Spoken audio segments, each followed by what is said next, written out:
ஒரு குரு, இளம் சீடர்கள் எதிரில் உட்காந்துருக்கிறாங்க. குரு பாடம் நடத்திக்கிட்டு இருக்கிறார். சீடர்களுக்கு ஒரு ஆசை, அதாவது ஒரு முக்கியமான மந்திரத்தை நம்ம குருநாதர்கிட்ட இருந்து கற்றுக்கணும் அப்படிங்கிறது அவங்க ஆசை. அது என்ன மந்திரம்னா, இறந்தவரை உயிர்ப்பிக்கக்கூடிய புனித மந்திரம், அதாவது செத்தவங்களுக்கு மீண்டும் உயிர் உண்டாக்குகிற மந்திரம். குருவே, தயவு பண்ணி அந்த மந்திரத்தை எங்களுக்கு உபதேசிக்கணும் அப்படின்னு கேட்டாங்க. அது ரொம்ப ஆபத்தானது, அது என்னத்துக்கு உங்களுக்கு வேண்டாமேன்னாராம் குரு. எங்களுடைய நம்பிக்கை உறுதிப்படுறதுக்காகத்தான் கேட்குறோம், வேற ஒன்றும் இல்லை அப்படின்னு நாங்களாம் சீடர்கள். பக்குவப்படாத அறிவுங்கிறது ரொம்ப ஆபத்தானது அப்படின்னாராம் குரு. இது சீடர்களுக்கு புரியல. அது எப்படிங்க பக்குவப்படாத அறிவு ஆபத்தானதுன்னு சொல்கிறீங்க, அப்படின்னா என்ன அப்படின்னு கேட்டிருக்காங்க சீடர்கள். குரு அதுக்கு விளக்கம் கொடுத்தாராம். அந்த மந்திரத்தை எப்போ பயன்படுத்தணுங்கிறது முக்கியம். அதை அறியக்கூடிய ஞானம் ஏற்படுகிற வரைக்கும் அதை தெரிஞ்சுக்காமல் இருக்கிறது தான் நல்லது, இல்லைன்னா ஆபத்துன்னாராம். ஆனால் அந்த சீடர்கள் அதை கேட்குற மாதிரி இல்லை, ரொம்ப பிடிவாதம் பண்ண ஆரம்பிச்சுட்டாங்க. சரி வாங்க சொல்கிறேன்னார் குரு. எல்லோரும் வந்தாங்க. அந்த புனித மந்திரத்தை அவங்களுக்கு ரகசியமாக உபதேசம் பண்ணார். உபதேசம் பண்ணிவிட்டு அவங்களுக்கு எச்சரிக்கையும் கொடுத்தார். இந்த மந்திரத்தை நல்லா ஆராய்ச்சி பார்த்ததுக்கு அப்புறம்தான் உச்சரிக்கணும், அவசரப்பட்டு எதுவும் செஞ்சிடக்கூடாது அப்படின்னு ஒரு தடவைக்கு பல தடவை எச்சரிக்கை கொடுத்தார். சரின்னு சொல்லிவிட்டு அவங்கெல்லாம் மந்திரத்தை கற்றுக்கிட்டு எழுந்திரிச்சு போயிட்டாங்க. ஒரு நாள் அந்த சீடர்கள் எல்லாம் மணற்பாங்கான இடத்துல அப்படியே நடந்து போயிட்டுருக்கிறாங்க. ஒரு பாலைவன பகுதி மாதிரி ஒரு இடம். அங்கே ஒரு இடத்துல எலும்புகள் குவியலாக கிடந்தது. உடனே இந்த சீடர்கள் முன்ன பின்ன யோசிக்காமல், தியானமும் பண்ணாமல், அந்த மந்திரத்தோட பயனை சோதித்து பார்க்கணும் அப்படின்னு நினச்சிக்கிட்டு அந்த மந்திரத்தை உச்சரிக்க ஆரம்பிச்சிட்டாங்க. அவ்வளோதான். உடனே என்னாச்சு தெரியுமா? அந்த எலும்புகள் எல்லாம் ஓநாய்களாக மாறி அவங்கள துரத்த ஆரம்பிச்சுட்டுது. சீடர்கள் எல்லாம் தலைதெறிக்க ஓட ஆரம்பிச்சிட்டாங்க. ஓநாய்களும் விடலை, அவங்கள துரத்தி பிடிச்சி கடித்து கொதற ஆரம்பிச்சுட்டுது. அப்போ தான் அந்த சீடர்களுக்கு குரு சொன்ன அறிவுரையோட அர்த்தம் புரிஞ்சுது. பக்குவப்படாத அறிவு ஆபத்தானது அப்படிங்கிறது. அதனால் இதிலேருந்து நாம் தெரிஞ்சுக்க வேண்டியது என்னென்னா, நாம் நம்ம அறிவை வளர்த்துக்கிட்டால் மட்டும் போதாது, அந்த அறிவை எப்போ எப்படி பயன்படுத்தணும் அப்படிங்கிற பக்குவமும் நமக்கு வரணும். அப்போ தான் வாழ்க்கை நல்லபடியாக அமையும், இல்லைன்னா இடைஞ்சல் தான். இந்த காலத்தில் சில சின்ன பிள்ளைங்களுக்கே அறிவு ரொம்ப பக்குவப்பட்டிருக்குங்கிறத உணர முடியுது.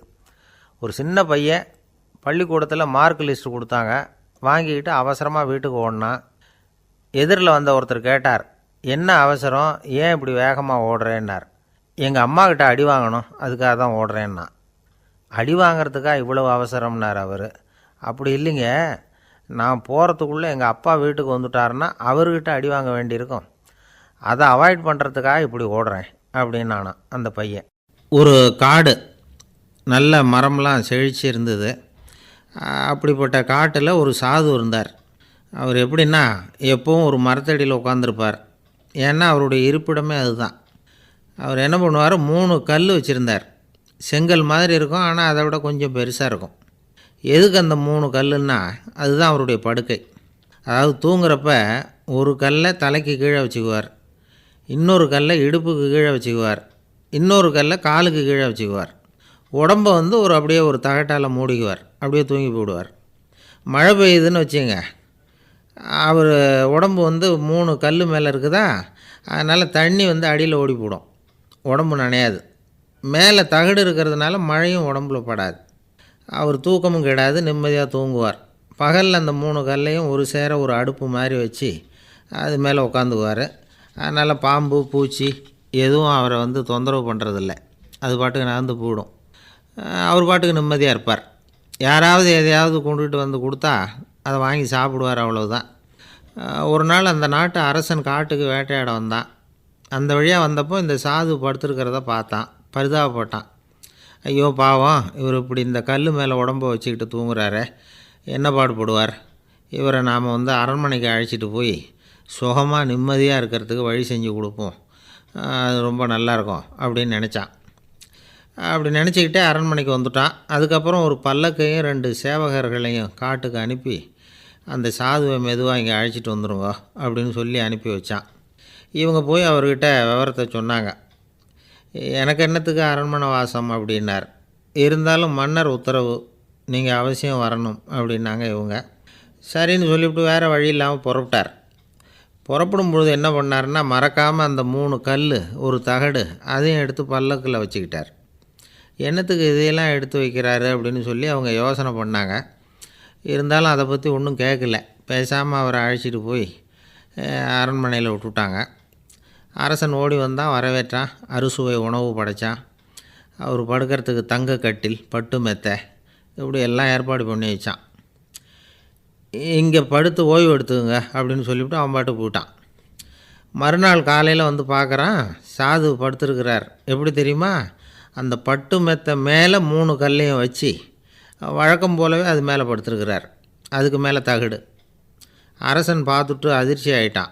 என்ன சுவாமி இப்படி அப்படின்னா, சாது சொன்னார், எனக்கு தேவையும் இல்லை, குறையும் இல்லை, எல்லா இடத்துலையும் எனக்கு ஒரே மகிழ்ச்சி தான் அப்படின்னார். மகிழ்ச்சிங்கிறது தங்க கட்டிலேயோ பட்டு மெத்தையிலையோ இல்லை, அது மனசில் இருக்கிற ஒரு விஷயம். உண்மையான மகிழ்ச்சிக்கு வழி மனப்பக்குவம் அப்படிங்கிறது அந்த அரசனுக்கு புரிஞ்சுதான். இந்த காலத்தில் ஒரு சாமியார், அவரை தேடி ஒரு சீடன் வந்தான். என்னாச்சு தெரியுமா? சுவாமி, எனக்கு நிம்மதி வேணும், அதுக்கு என்ன வழின்னு கேட்டான். சாமியார் நிமிர்ந்து பார்த்தார். அப்புறம் சொன்னார், நீ ஏகப்பட்ட பேர்கிட்ட கடன் வாங்கியிருக்கிற, அதையெல்லாம் திருப்பி கொடுத்தா தான் உனக்கு நிம்மதி கிடைக்கும்னார். இவனுக்கு ஆச்சரியம். அது எப்படி சாமி, அவ்வளவு கரெக்டாக நான் கடன் வாங்கினதை கண்டுபிடிச்சிங்க அப்படின்னா, உனக்கு கடன் கொடுத்து சாமியாராக போனதே நான் தான்ப்பா, அதனால தான் இந்த கதிக்கு வந்தேன். என்கிட்டயே நிம்மதிக்கு வழி கேட்குறிய, அதுதான்டா வேதனை அப்படின்னாராம் அவர். ஒரு தீக்குச்சி தீப்பெட்டியை பார்த்து கேட்டுதான், நாம் 2 பேரும் தானே உரசிக்கிறோம், ஆனால் நான் மட்டும் தீப்பிடிச்சி எரிஞ்சு போகிறேன், நீ அப்படியே இருக்கிறியே அப்படின்னு தான். அதுக்கு தீப்பெட்டி சொல்லியிருக்குது, உனக்கு தலையில் கணம் இருக்குது, அதனால் அழிஞ்சு போகிற அப்படின்னு தான். எப்படி இருக்கு பாருங்கள் இந்த பதில். தலையில் கணம் உள்ளவங்க யாருமே சரியாக இருக்க முடியாது. எவ்வளவு பெரியவங்களாக இருந்தாலும் சரி, ரொம்ப கஷ்டம்தான் அது. கர்வங்கிறது கூடவே கூடாது. இதை விளக்கிறதுக்கு மகான் ஒருத்தர் ஒரு சம்பவத்தை சொல்கிறார். அர்ஜுனன் தீர்த்த யாத்திரை பண்ணானா. அப்போது தென்னிந்தியாவுக்கு வந்திருக்கிறான். ராமேஸ்வரத்துக்கு போனப்போ அங்கே இலங்கைக்கு கல்லுலாம் அடுக்கி போடப்பட்டிருந்த பாலத்தை பார்த்தானா. ஒரு சின்ன குரங்கு அதுக்கு பக்கத்தில் விளையாடிக்கிட்டு இருந்திருக்கு. அதை பார்த்துட்டு அர்ஜுனன் சிரிச்சிருக்கான். ஏன் சிரிக்கிறேன்னு கேட்டிருக்கு அந்த குரங்கு. ராமன் மிகச்சிறந்த வில் வீரன், அப்படி இருக்கிறப்போ அவன் இலங்கைக்கு அம்புகளாலேயே ஒரு பாலம் கட்டியிருக்கலாம். அதை விட்டுட்டு போயும் உன்ன மாதிரி குரங்குகளை துணையாக வச்சுக்கிட்டு இப்படி ஒரு கருங்கல் பாலத்தை கட்டியிருக்கிறானே அப்படின்னு நானா. அம்புகளால் பாலம் கட்ட முடியுமா அப்படின்னு கேட்டு தான் குரங்கு. ஏன் முடியாது, என்னால் முடியுமேன்றிருக்கான் அர்ஜுனன். அம்பால் பாலம் கட்டலாம், இருந்தாலும் என்ன மாதிரி குரங்குகள் ஏறி நடந்தால் அது தாங்குமா? அதனால தான் ராமர் கருங்கல் பாலமே கட்டினார் அப்படின்றது குரங்கு சொல்லிச்சான். அப்படியே சொல்கிற, நான் வேணும்னா இப்போ அம்புகளாலேயே ஒரு பாலத்தை கட்டுறேன், நீ அது மேலே ஏறி நடந்து பார். பாலம் விழுந்துட்டுதுன்னா நான் தீ மூட்டி அதில் குதித்து உயிர் தியாகம் பண்ணிவிடுறேன் அப்படின்னு நான் ரொம்ப கோபமாக. உடனே அந்த சின்ன குரங்கு பெரிய உருவம் எடுத்துட்டு தான் கையில் கதையோடு அர்ஜுனன் முன்னாடி நிற்கிறான் அனுமன். பார்த்தா, என்னுடைய தலைவர் ராமரையா இழிவாக பேசுகிற, நீ இப்போ பாலம் கட்டு, நான் என்னுடைய பலத்தை காட்டுறேன் அப்படின்னு அனுமன். அர்ஜுனன் தன்னுடைய காண்டிபத்தை எடுக்கிறான், சரமாரியாக அம்புகளை விடுறான். அதெல்லாம் ஒன்றோட ஒன்று கோத்துக்கிட்டு அப்படியே பாலம் மாதிரி நிற்கிது. அர்ஜுனன் தலை நிமிர்ந்து நின்னான். அனுமன் உயர கிளம்பி அங்கேருந்து பாலத்தில் பொத்துன்னு இறங்கினான். பாலம் அப்படியே நொறுங்கி போச்சு தூள் தூளாக.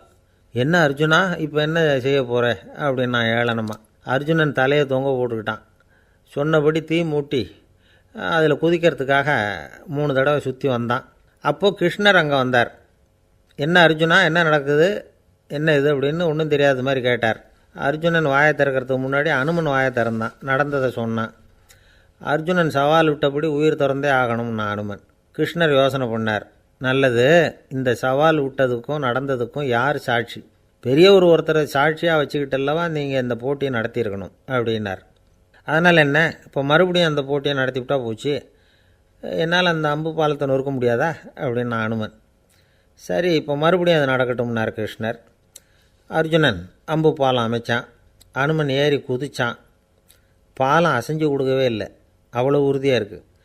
இப்போ அனுமன் தலையை குனிஞ்சிக்கிட்டான். அர்ஜுனன் நன்றியோடு நிமிர்ந்து பார்த்தான். கிருஷ்ணருடைய தோள்கள்லேயும் முதுகள்லேயும் ரத்தம். என்ன சுவாமி, என்ன நடந்ததுன்னு நான் பதறி போய், உன் அம்பு பாலத்தை நான் தான் முட்டு கொடுத்து தாங்கிக்கிட்டு இருந்தேன். அனுமன் குதித்தப்போ என் மேலே ஏற்பட்ட காயங்கள் இவை. பின்ன உன்னுடைய அம்பு பலத்தினாலேயா பாலம் நின்றுதுன்னு நினைக்கிற அப்படின்னாராம். முதல்ல அர்ஜுனன் அப்புறம் அனுமன் 2 பேருக்குமே கர்வ பங்கம் ஆகிட்டு தான். அதாவது அவங்கக்கிட்ட இருந்த கர்வம் போயிட்டுது. யாராக இருந்தாலும் கர்வம் கூடாதுங்கிறத இதிலேருந்து நாம் புரிஞ்சுக்கணும். இந்த காலத்தில் நாமெல்லாம் எந்த விஷயத்துக்கெல்லாம் கர்வப்பட்டுக்கிட்டு இருக்கோம் தெரியுமா? 2 பெண்கள் தங்களுடைய கணவன்மார்களை பற்றி ரொம்ப பெருமையாக பேசிக்கிட்டாங்களாம். அதில் ஒரு அம்மா சொல்லியிருக்கு, என் வீட்டுக்காரர்கிட்ட எந்த சப்ஜெக்ட் கொடுத்தாலும் சரி அந்த விஷயத்தை பற்றி அழகாக 1 மணி நேரம் பேசுவார் அப்படின்னாங்களாம். உடனே இன்னொரு அம்மா, அது என்ன பிரமாதம், என் வீட்டுக்காரருக்கு சப்ஜெக்டே தேவையில்லை, விஷயமே இல்லாமல் நாள் பூரா பேசிக்கிட்டு இருப்பார் அப்படின்னாங்களாம். நம்பிக்கை இல்லைன்னா இந்த உலகத்தில் நாம் நடமாடவே முடியாது. அவநம்பிக்கையோடு இருந்துக்கிட்டு இருந்தால் என்றைக்கும் அவஸ்தை தான். நாம் நம்புறது நடக்குதோ இல்லையோ அது வேறு விஷயம். ஆனால் எதையும் நம்பி தான் நாம் அடி வைக்க வேண்டியிருக்கு. வேறு ஒன்றும் வேணாம், ஒரு லாட்ரி சீட்டு வாங்குகிறோம், அது எங்கே நமக்கு விழப்போகுது அப்படிங்கிற அவநம்பிக்கையோடவா வாங்குகிறோம்?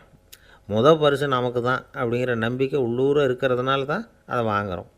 இருந்தாலும் முடிவு வேறு மாதிரி ஆகிடுது. அதுக்காக மனசு சோர்ந்து போகிறதில்ல, அடுத்த மாதமும் சீட்டு வாங்குகிறோம். இந்த நம்பிக்கை தான் மனித வாழ்க்கைக்கு ஆதாரம். ஒரு கடையில் போய் டீ சாப்பிட்றீங்க, அந்த டீ நல்ல டீ தானா, அதில் விஷம் கலந்துருக்குமா அப்படிங்கிற சந்தேகம் வந்துட்டுதுன்னு வச்சுங்க. அதுக்கப்புறம் அதை எப்படி நீங்கள் சாப்பிட முடியும்? நம்பி தான் சாப்பிட்ணும்.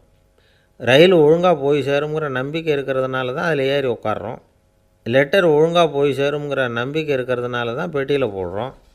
சரி, நம்ம கதையெல்லாம் நம்மளோட இருக்கட்டும். மனித நம்பிக்கை எந்த அளவுக்கு உறுதியாகவும் அறிவுபூர்வமாகவும் இருக்கணுங்கிறதுக்கு அலெக்சாண்டர் வாழ்க்கையில் நடந்த ஒரு சம்பவத்தை உதாரணமாக சொல்லலாம். இந்த உலகத்தையே ஜெயிக்கணும்னு புறப்பட்டார் அலெக்சாண்டர். ஒரு கட்டத்தில் அவர் சிட்னஸ் நதி கரைக்கு சேர்ந்தார். அந்த சமயத்தில் அவருக்கு கடுமையான நோய் வந்துட்டுது.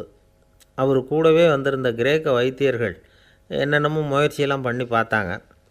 இருந்தாலும் அலெக்சாண்டருக்கு வந்திருக்கிறது என்ன நோய்ங்கிறத அவங்களால கண்டுபிடிக்க முடியல. ஏன்னா அந்த பகுதியில் உள்ளவங்களுக்கு மட்டுமே அதிகமாக வரக்கூடிய ஒரு வினோதமான நோயாக இருந்தது அது. ஆனால் அவர் இருக்கிற இடம் எதிரியோட இடம், பாரசீக மன்னனோட ஆளுகைக்கு உட்பட்ட இடம். என்ன பண்ணுறது அப்படின்னு எல்லாரும் யோசனை பண்ணாங்க. பாரசீக மன்னனோட அரண்மனையில் இருக்கிற வைத்தியர் வந்தால் இந்த நோயை குணப்படுத்தி விடுவார் அப்படின்னு சொன்னாங்க. இருந்தாலும் எதிரியோட நாட்டில் இருக்கிற வைத்தியரை கூப்பிட்டு எப்படி நம்பி வைத்தியம் பார்க்க சொல்கிறது அப்படின்னு சொல்லி எல்லோரும் தயங்கினாங்க. ஆனால் அலெக்சாண்டர் தயங்கலை. பரவாயில்ல, அழைச்சிட்டு வாங்கன்னு விட்டார். உடனே அவரை போய் அழைச்சிட்டு வந்துட்டாங்க. அவர் வந்தார். அலெக்சாண்டர் உடம்பை பரிசோதனை பண்ணி பார்த்தார். சரி, இதை குணப்படுத்தி விடலாம், பயப்பட வேண்டியதில்லை. ஆனால் இதுக்கு ஒரு மூலிகை ரசம் தயார் பண்ணி கொடுக்கணும். நான் போய் அதை தயார் பண்ணிவிட்டு 2 நாளில் திரும்பி வந்துடுறேன் அப்படின்னு சொல்லிவிட்டு போனார் அந்த வைத்தியர். அதே மாதிரி 2 நாளில் திரும்பி வந்தார் மூலிகை ரசத்தோட. இதுக்கு இடையில் அலெக்சாண்டரோட தளபதிகளில் ஒருத்தர் ரகசியமாக ஒரு எச்சரிக்கை கடிதம் கொடுத்து அனுப்பியிருக்கிறான். அதை வாங்கி என்ன விஷயம்னு பார்த்தார். இப்போ உங்ககிட்ட வந்திருக்கிற எதிரி நாட்டு வைத்தியரை நம்பாதீங்கோ, அவன் கொண்டுகிட்டு வந்திருக்கிற மூலிகை ரசத்தில் விஷம் கலந்துருக்குது அப்படின்னு அதில் எழுதியிருக்கு. அதை பார்த்தார் அலெக்சாண்டர். இருந்தாலும் கொஞ்சம் கூட அலட்டிக்கலை. வைத்தியர் கொடுத்த மருந்தை வாங்கி கடகடன்னு குடிச்சுட்டார். குடிச்சுட்டு அதுக்கப்புறம் அந்த கடிதத்தில் இருந்த விஷயத்தை அந்த வைத்தியர்கிட்ட சொன்னார். வைத்தியர் திகைச்சு போயிட்டார். தன் மேலே அலெக்சாண்டர் வச்சுருக்கிற நம்பிக்கையை பார்த்து அவருக்கு ரொம்ப வியப்பு. வைத்தியர் உண்மையிலேயே நல்ல மருந்து தான் கொண்டுகிட்டு கொடுத்துருக்கிறார், அதில் விஷம்லாம் எதுவும் கலக்கலை. அதுக்கப்புறம் அலெக்சாண்டர் அந்த வைத்தியரை பார்த்து சொன்னாராம், நம்பிக்கைங்கிற அச்சாணியை ஆதாரமாக வச்சுக்கிட்டு தான் இந்த உலகம் சுற்றிக்கிட்டு இருக்குது. எனக்கு எதிரியாக இருந்தாலும் பாரசீக மன்னர் ரொம்ப பெரியவர். அப்பேற்பட்ட மன்னருடைய அரண்மனை வைத்தியர் தொழில் நேர்மை இல்லாதவராக இருக்க மாட்டார். அப்படி இருந்தால் அவரை அரண்மனை வைத்தியராக வச்சிருக்கவே மாட்டாங்க அப்படின்னு நம்பினேன். என்னுடைய நம்பிக்கை வீண் போகலை அப்படின்னாராம். இதுதான் மானுட நம்பிக்கைங்கிறது. இந்த காலத்துலேயும் இது மாதிரி இந்த மானுட நம்பிக்கையை ரொம்பவும் சாமர்த்தியமாக கையாளுகிற கெட்டிக்காரங்க சில பேர் இருக்கிறாங்க. இந்த காலத்து குரு, அவருக்கு ஒரு சிஷ்யன். குரு முன்னாடி அந்த சிஷ்யன் ரொம்ப பணிவாக நின்று, குருவே, உங்கள் கையால் விஷத்தை கொடுத்தாலும் அதை வாங்கி மடமடன்னு குடிச்சிருவேன் அப்படின்னா. உன்னுடைய குரு பக்தியை மெச்சினேன் அப்படின்னார் குரு. அதுக்கு அந்த சிஷ்யன், அப்படி இல்லை குருவே, உங்கள்கிட்ட சிஷ்யனாக இருக்கிறத விட உங்கள் கையால் விஷத்தை வாங்கி குடிச்சு விட்றது ரொம்ப நல்லது, அதனால தான் அப்படி சொன்னேன் அப்படின்னா. ஒரு ஊரில் ஒரு பெரிய ஞானி இருந்தார். அவர் படுக்கையில் இருந்தார். இன்னும் கொஞ்சம் நேரம்தான் அவர் இந்த உலகத்தில் இருக்க போகிறார். அவரை சுற்றி ஏகப்பட்ட கூட்டம். ஏற்கனவே அவருடைய உபதேசங்களை கேட்டவங்க பல பேர் வந்து அவரை சுற்றி நிற்கிறாங்க. அந்த ஞானி மெதுவாக கண்ணை திறந்து பார்க்குறார். எல்லாரும் அவருடைய கடைசி வார்த்தையை கேட்கறதுக்காக அவளோட காத்துக்கிட்டு இருக்கிறாங்க. அந்த ஞானி மெதுவாக பேச ஆரம்பித்தார். நான் என்னுடைய வாழ்நாள் பூராவும் உங்களுக்கு நிறைய போதனைகள் சொல்லிக்கிட்டு இருக்கிறேன். பேரானந்தம், மகிழ்ச்சி, தியானத்தன்மை இதை பற்றியெல்லாம் சொல்லியிருக்கிறேன். இப்போ நான் வேறு ஒரு கரைக்கு போய்கிட்டுருக்கிறேன். நான் இனிமேல் இந்த கரையில் இருக்க மாட்டேன். நீங்கள் நான் சொன்னதையெல்லாம் கேட்டீங்க, ஆனால் எதையும் நீங்கள் வந்து நடைமுறைப்படுத்தி பார்க்கல. எல்லாம் கேட்டதோடு சரி, அதோடு விட்டுவிட்டீங்க. அப்புறம் அதை தள்ளி போட்டுக்கிட்டே வந்துட்டீங்க. மேலும் அதை தள்ளி போடுறதுல எந்த பிரயோஜனமும் கிடையாது. இப்போ நான் போய்கிட்டு இருக்கிறேன். உங்களில் யாராவது என்னோட வர்றதுக்கு தயாரா அப்படின்னு கேட்டார். அவ்வளவுதான். யாரும் வாயை திறக்கலை. ஒரே மௌனம், சத்தமே இல்லை. ஒருத்தர் பார்த்துக்கிட்டே நிற்கிறாங்க. அந்த கூட்டத்தில் ஒரு ஆள் அந்த ஞானி கூடவே 40 வருஷத்துக்கு மேலே இருந்திருக்கிறான். அவனும் வாயை திறக்காமல் இன்னொருத்தன் முகத்தை பார்த்துக்கிட்டே நிற்கிறான். இந்த சமயத்தில் பின்னாடி நின்றுக்கிட்டு இருந்த ஒருத்தன் கையை தூக்கினான். ஞானி அவனை பார்த்தார். சரி, ஒருத்தனுக்காவது நம்மோட வர்றதுக்கு தைரியம் இருக்குது அப்படின்னு நினச்சார்.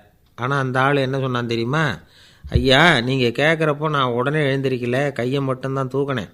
என்ன காரணம்னா, நான் எப்படி அடுத்த கரைக்கு வந்து சேர்றதுங்கிறது தெரிஞ்சுக்கிறதுக்காகத்தான். அந்த விவரத்தை மட்டும் இப்போ உங்ககிட்ட இருந்து நான் தெரிஞ்சுக்க ஆசைப்பட்றேன். ஏன்னா இப்போ நான் உங்கள் கூட வர்றதுக்கு தயாராக இல்லை. எவ்வளவோ காரியங்களை நான் இன்னும் இங்கே முடிக்க வேண்டி இருக்குது. வீட்டுக்கு ஒரு விருந்தினர் வந்திருக்கிறார். என்னுடைய இளைய மகனுக்கு கல்யாணம் பண்ணி வைக்கணும். அதனால் இன்றைக்கி உங்கள் கூட வர முடியாது. அது மட்டும் இல்லை, இப்போ உங்கள் கூட அடுத்த கரைக்கு வந்தால் திரும்பி வர முடியாதுன்னு வேறு சொல்கிறீங்க. அதனால் இப்போ நான் வரல. இன்னொரு நாள் நிச்சயமாக நான் வர்றேங்க, வந்து உங்களை சந்திக்கிறேன். அதனால் இப்போ நீங்கள் இன்னொரு தடவை எங்களுக்கு விளக்கமாக சொல்லணும். ஏற்கனவே பல தடவை சொல்லியிருக்கிறீங்க. தயவு பண்ணி இப்போ ஒரு தடவை சொன்னீங்கன்னா சௌகரியமாக இருக்கும். அந்த அடுத்த கரையை அடையிறது எப்படி? இப்போ ஒரு தடவை அதை விளக்கமாக சொல்லிட்டிங்கன்னா நல்லா ஞாபகப்படுத்திக்குவேன். அது சரியான சமயம் வர்றப்போ இது எனக்கு உதவியாக இருக்கும் அப்படின்னு நானா. ஆனால் உண்மை என்ன தெரியுமா? அந்த சரியான சமயம் வரவே இல்லை அப்படிங்கிறது தான் உண்மை. இப்படி அந்த கதை முடியும். இந்த கதை வந்து அந்த ஒரு ஆளுக்கு மட்டும் இல்லை, கிட்டத்தட்ட எல்லாருக்குமே அது பொருந்தும் அப்படிங்கிறாங்க விவரம் தெரிஞ்சவங்க. எல்லாருமே அந்த சரியான தருணத்துக்காகத்தான் காத்துக்கிட்டு இருக்கிறாங்களாம். அதுக்காக ஜோசியம் பார்க்குறாங்க, கைரேகை பார்க்குறாங்க. நாளைக்கு என்ன நடக்குங்கிற ஆவலில் எல்லோரும் காத்துக்கிட்டு இருக்கிறாங்க. ஆனால் அந்த ஒரு நாள் ஒருபோதும் வரப்போகிறதில்ல. நீங்கள் தள்ளி போடுறதுக்காக பல அர்த்தமில்லாத காரணங்களை தேடுறீங்க அப்படிங்கிறார் ஒரு ஞானி. காத்திருக்கிறதுலேயே நம்ம காலம் ஓடி போயிடுது. ஏன்னா இன்றைக்கி நாம் சிந்திக்கிறது நாளைக்கு நாம் சிந்திக்கிறது இல்லை. ஒவ்வொரு நாளும் ஒவ்வொரு மாதிரி போயிடுது. நாளைக்கு மறுநாளை பற்றியே சிந்திக்கிறோம். இப்படியே அது பாட்டுக்கு போயிடும். கரையை தொட்டு பார்க்குறது எப்போ? இதுதான் கேள்வி. நமக்கு வேண்டியப்பட்ட ஒருத்தர் ஒரு ரயில்வே பிளாட்ஃபாரத்தில் நின்றுட்டு இருக்கிறார். அங்கே இருக்கிறவங்ககிட்ட கேட்குறாராம், விசாரிக்கிறார். ஏங்க கிழக்க போகிற ரயில் போயிட்டுதுங்களான்னாராம். போயிட்டுதுன்னு இருக்கிறாங்க. கொஞ்ச நேரம் கழித்து ஏங்க மேற்க போகிற ரயில் போயிட்டுதுங்களான்னு கேட்டிருக்காரு. போயிட்டுதுங்களான்ருக்காங்க. அப்புறம் கொஞ்சம் நேரம் கழித்து மறுபடியும் ஏங்க 10:30 மணி வண்டி போயிட்டுதான்னு கேட்டிருக்காரு. தொடர்ந்து காலையிலேருந்து சாயந்தரம் வரைக்கும் இப்படி ஒரே இடத்துல நின்றுட்டு கேட்டுக்கிட்டே இருக்கிறார். இதை பார்த்துக்கிட்டு இருந்த ஒருத்தர் அவர்கிட்ட வந்து, ஏங்க நீங்கள் எங்கே போகணும் அப்படின்னு கேட்டாராம். இவர் மெதுவாக சொன்னாராம், இந்த ரயில்வே லைனை தாண்டி அந்த பக்கம் போகணும் அப்படின்னாராம். ஒரு நண்பர் அவர்கிட்ட பேசிக்கிட்டு இருந்தேன். மனித உறவுகள் பற்றி அவர் சொல்லிகிட்டு இருந்தார். அமெரிக்காவில் தந்தை மகன் உறவு எப்படி இருக்குது அப்படிங்கிறத விளக்கிறதுக்கு அவர் ஒரு கதையை சொன்னார். ஒரு அப்பா பகல் பூராவும் அலுவலகத்தில் வேலை, ஓடி ஆடி உழைச்சிக்கிட்டு களைச்சி போய் ராத்திரி 10 மணிக்கு மேலே வீடு திரும்பினான். வீட்டு வாசலில் அவரோட மகன் காத்துக்கிட்டு இருக்கிறான். இன்னமும் தூங்கலை. அப்பாவை வாசல்லையே தடுத்து நிறுத்தி, அப்பா உனக்கு சம்பளம் எவ்வளவு அப்படின்னு கேட்குறான். ஏற்கனவே ஆஃபீஸு பிரச்சனைகளால் அலுத்து போய் திரும்புகிற அப்பாவுக்கு கோவம் வந்துடுது. என்னடா இப்படிலாம் கேளுன்னு உங்கள் அம்மா உனக்கு சொல்லி கொடுத்தாளா அப்படின்னு சொல்லிவிட்டு உள்ளே போய் சட்டையை கட்டி மாட்டிவிட்டு குளிச்சுவிட்டு மறுபடியும் வெளியில் வந்து உடையை மாற்றுகிற சமயம் அப்போ மறுபடியும் மகன் உள்ளே வந்து நிற்கிறான் அவர் முன்னாடியே. அப்பா உனக்கு எவ்வளவு சம்பளங்கிறான் மறுபடியும். அப்பாவுக்கு எரிச்சல் அதிகமாகிட்டுது.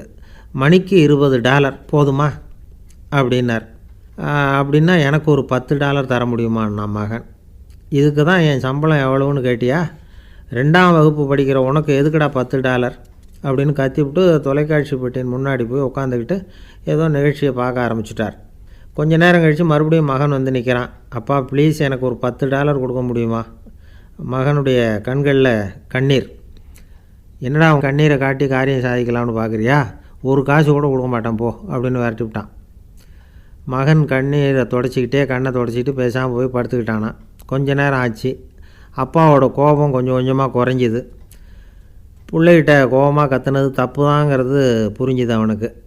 எழுந்திரிச்சு போனான், படுக்கை இறக்கி போனான். மகனை பார்த்தான். அவன் தலையணையை கட்டி பிடிச்சிக்கிட்டு அழுதுகிட்டு இருக்கிறான். அவனை மெல்ல நெருங்கி அவங்ககிட்ட எதமாக பேசுகிறதுக்கு ஆரம்பித்தானான். எதுக்குடா உனக்கு $10 பள்ளிக்கூடத்தில் கேட்டாங்களா அப்படின்னு கேட்டானான். மகன் சொல்லியிருக்கான், இல்லை டாடி, உனக்கு 1 மணி நேரம் சம்பளம் $20ன்னு சொன்னேன். நீ ஏற்கனவே எனக்கு கொடுத்த பாக்கெட் மணி $10 என்கிட்ட இருக்குது. இப்போ நீ இன்னொரு $10 கொடுத்தீங்கன்னா அதையும் சேர்த்து $20 ஆகிடும். அந்த $20 நான் உனக்கு கொடுத்துருவேன். அப்படி கொடுத்தா நீ என் கூட 1 மணி நேரம் செலவழிப்ப இல்லையா? அதுக்காக தான் $10 கேட்டேன் அப்படின்னு சொன்னானான். அந்த அப்பா கண்ணு கலங்கி போச்சான். ஆதரவோடு தன்னுடைய மகனை கட்டி பிடிச்சி அழ ஆரம்பிச்சிட்டாராம். இதுதான் நண்பர் சொன்ன கதை. அமெரிக்கா மட்டும் இல்லை, உலகம் பூராவும் இன்றைக்கி மனித உறவுகள் இப்படி தான் மாறிட்டுருக்கு. பெரியவர்கள் அறிவுரை என்ன தெரியுமா? உங்கள் குழந்தைகளிடமிருந்து குழந்தை பருவத்தை பிரித்து விடாதீர்கள் அப்படிங்கிறது தான். அதாவது இன்றைய குழந்தைகள் தங்கள் பிருந்தாவனத்தை இழந்து விடுகிறார்கள் அப்படிங்கிறது அவங்களுடைய கருத்து. இந்த நிலைக்கு நாம் காரணமாக இருந்துடக்கூடாது. குழந்தைகளோட விளையாடுவோம், குடும்பத்தோடு உறவாடுவோம் அப்படிங்கிறது தான் நம்முடைய நோக்கமாக இருக்கணும். இன்றைய உறவு முறைக்கு இன்னொரு உதாரணம் சொல்லுவாங்க. ஒருத்தர் வந்தாராம், அவர் பக்கத்தில் ஒரு சின்ன பையன். நாம் அவரை விசாரிக்கிறோம், யார் இந்த பையன் அப்படின்னா அவர் சொல்கிறார், இவன் எனக்கு தூரத்து உறவு அப்படின்னாராம். இந்த தூரத்து உறவுன்னா எப்படின்னு இருக்கான். இதுக்கு அவன் சொல்லியிருக்கிறான், இவன் எங்கள் அப்பாவுக்கு 8வது புள்ள அப்படின்னானான். ஒரு ஆசாமி வேகமாக ஓடிக்கிட்டு இருந்தான். ஏன் இப்படி ஓடுறேன்னு கேட்டார் இன்னொருத்தர். அங்கே ஒரு ஆள் அடிபட்டு கிடக்கிறான், அதை பார்த்தேன், உடனே ஓடுறேன்னா. எங்கேன்னு கேட்டார். ஆஸ்பத்திரிக்குன்னா. ஒரு ஆள் அடிபட்டு கிடக்கிறத பார்த்தா உடனடியாக நாம் செய்ய வேண்டியது முதல் உதவி, அதுக்கப்புறம் தான் ஆஸ்பத்திரி. இன்றைக்கி விபத்துங்கிறது சர்வசாதாரணமாக நடந்துக்கிட்டு இருக்குது. வாகன விபத்து, வெடிகுண்டு விபத்து, தீ விபத்து, கட்டடம் சரியறது, பூகம்பம், இப்படி நிறைய நடக்குது. ஒரு விபத்தை பார்த்துட்டா நம்மளில் பல பேர் நமக்கு என்னத்துக்கு வம்புன்னு ஒதுங்கி போயிடுறதும் உண்டு. சில பேர் துணிஞ்சு கிட்ட போய் உதவி செய்கிறதும் உண்டு. அப்படி உதவி செய்ய நினைக்கிறவங்களுக்கு உபயோகப்படுற தகவல் இது. விபத்தில் காயமடைஞ்சவங்களை 3 பிரிவாக பிரிக்கலாமா. முதல் வகை கொஞ்சம் சீரியஸானது, உயிருக்கு உடனே ஆபத்து தரக்கூடியது. மூளை காயம், முகம், கழுத்து காயங்கள், இருதயம், நுரையீரல் காயங்கள், வயத்தில் உள்ளுறுப்பு காயங்கள், அதிகப்படியான இரத்தப்போக்கு, இதனால எல்லாம் பாதிக்கப்பட்டிருந்தால் அது முதல் வகை அப்படின்னு நாமளே மனசுக்குள்ளே முடிவு பண்ணிக்கணும். இவங்களுக்கெல்லாம் உடனடியாக முதல் உதவி கொடுக்கணும். தாமதப்படுத்தாமல் ஆஸ்பத்திரிக்கு கொண்டுகிட்டு போயிடணும். இப்படி கொஞ்சம் எச்சரிக்கையாக நடந்துக்கிட்டால் அவங்களில் பல பேரை காப்பாற்றி போடலாம்.